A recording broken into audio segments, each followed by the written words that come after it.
Là-bas, il a une mitrailleuse, putain. Vas-y, vas-y, il leur a foncé dessus. Putain, bordel, tirez, merde. Regarde là-bas, il est en train d'entrer. Il est entré dans la maison. Vas-y, va. Chien, merde, putain, regarde. Aïe, putain, regarde ça. Ce type vient d'entrer. Merde, tu penses qu'ils sont vivants? Je sais pas, allons-y. Quelle merde. Putain, moi, merde, le circuit, je suis choqué. Poutine encaisse une défaite après que des drones ont forcé les Russes à abandonner des points stratégiques de Moscou. Dans les dernières heures du 20 juillet 2026, une vague gigantesque de drones ukrainiens a traversé l'espace aérien russe et a frappé des installations logistiques, des zones industrielles et des structures liées au pétrole en périphérie de la capitale. L'attaque a forcé l'évacuation des travailleurs, provoquant des incendies près des principaux aéroports russes et exposant une faille humiliante dans la protection du centre politique du Kremlin. Le maire Sergueï Sobyanin a déclaré que plus de 400 drones avaient été lancés contre la région de Moscou entre la nuit de dimanche et le petit matin de ce lundi. La Russie elle-même a reconnu que 85 appareils s'étaient approchés de la capitale avant d'être interceptés. Le ministère russe de la Défense a déclaré avoir abattu 381 drones dans différentes régions, ainsi que dans la mer Noire et la mer d'Azov. Même avec cette énorme quantité annoncée comme détruite, certains appareils ont traversé le blocus et causé des dégâts dans des zones protégées par le puissant système de défense russe. Domodedovo est devenu l'un des points les plus touchés. 7 personnes ont été blessées dans la ville, dont 3 citoyens chinois, après que des drones ont atteint une zone industrielle près de l'aéroport. Dans ce nouveau monde, tu ne sais pas, non.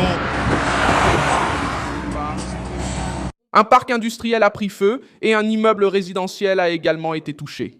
Dans le district de Podolsk, le centre logistique de Wildberries, le plus grand détaillant en ligne de Russie, a dû être évacué par précaution. Les travailleurs ont quitté les lieux pendant que les autorités vérifiaient le risque de nouveaux impacts. Volodymyr Zelensky a confirmé que les forces ukrainiennes avaient frappé des installations logistiques et un dépôt de pétrole dans la région de Moscou.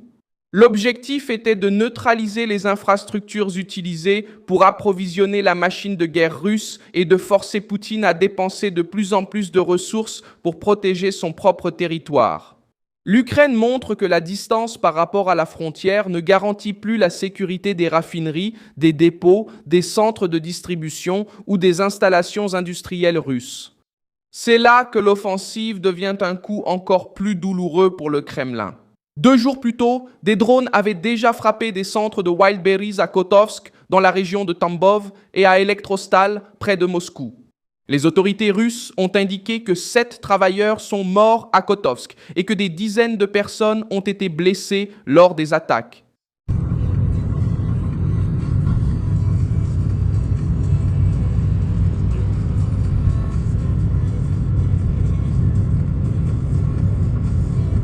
La foule est en train de travailler.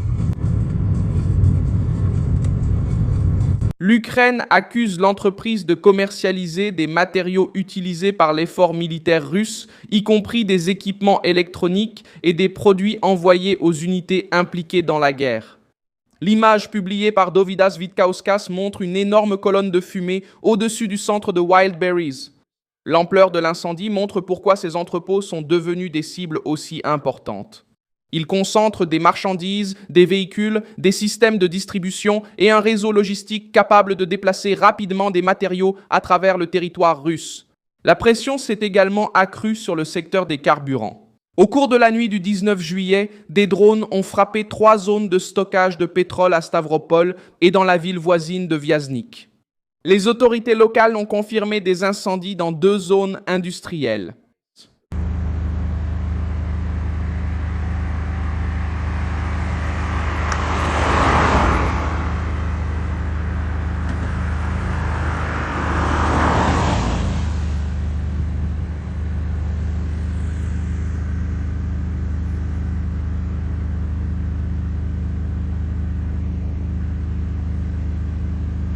Une analyse des images a identifié parmi les sites touchés une installation exploitée par Lukoil et Uneft Product, avec 42 réservoirs et une capacité totale d'environ 57 600 mètres cubes d'essence, de diesel et de lubrifiant. Dans la vidéo diffusée par Carta de Hormuz, un épais nuage sombre s'élève au-dessus de Stavropol, tandis que les flammes progressent dans la zone industrielle. La vidéo diffusée en une seule nuit a obligé les équipes russes à lutter contre plusieurs incendies en même temps.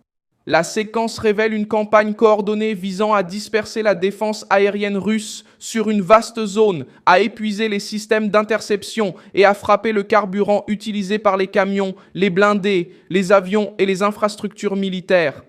Moscou a déjà ressenti le coup dans son propre commerce énergétique. Le 8 juillet, le gouvernement russe a temporairement interdit les exportations de diesel.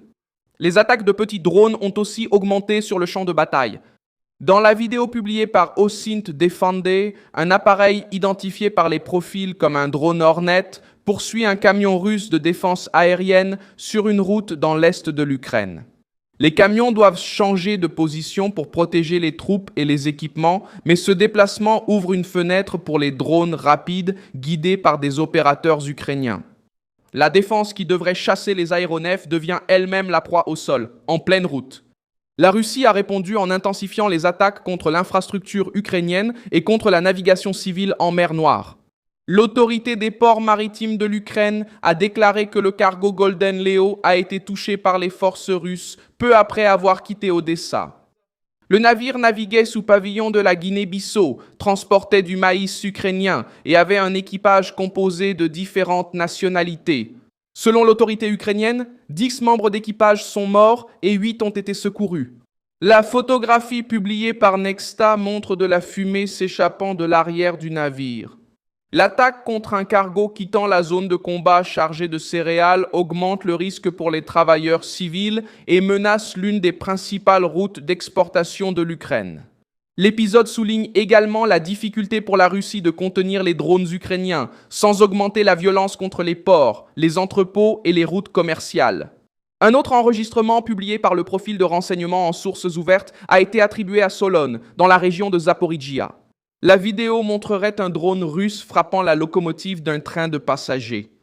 Jusqu'à présent, l'emplacement, le modèle de l'appareil et les circonstances complètes de cette vidéo n'ont pas été confirmées par des sources indépendantes.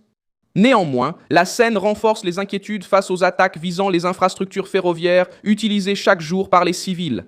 Alors que les drones atteignaient les environs de Moscou, les troupes ukrainiennes ont annoncé une autre lourde défaite pour les Russes à Zaporijia. Le 225e régiment d'assaut séparé a affirmé avoir capturé 64 soldats lors d'opérations contre des groupes qui tentaient de traverser discrètement les lignes ukrainiennes.